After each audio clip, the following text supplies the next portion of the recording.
ગામોમાં ડેપ્યુટી કલેક્ટરે રાત્રે ચેકિંગ હાથ ધર્યું. ના કલેક્ટરનો મધરાત્રે સપાટો, ગેરકાયદેસર કોલસાના કૂવાઓનું ક્રોસ વેરિફિકેશન કરાયું.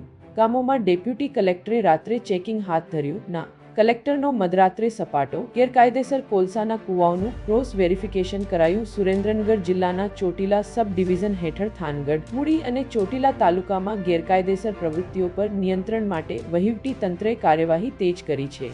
નાયબ કલેક્ટર એચ.ટી. મકવાણાએ 23 મે 2026ની મધરાત્રે 1:30 વાગ્યે સરપ્રાઇઝ વિઝિટ કરી હતી.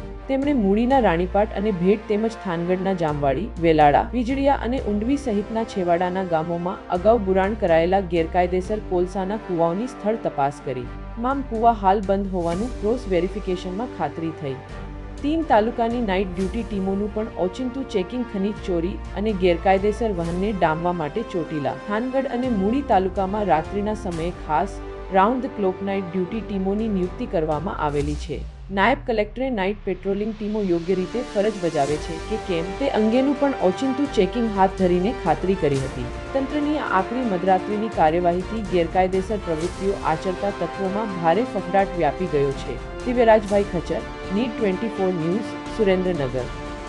પૂરા સમાચાર જોવા માટે નીટ 24 ન્યૂઝને સબસ્ક્રાઇબ કરો.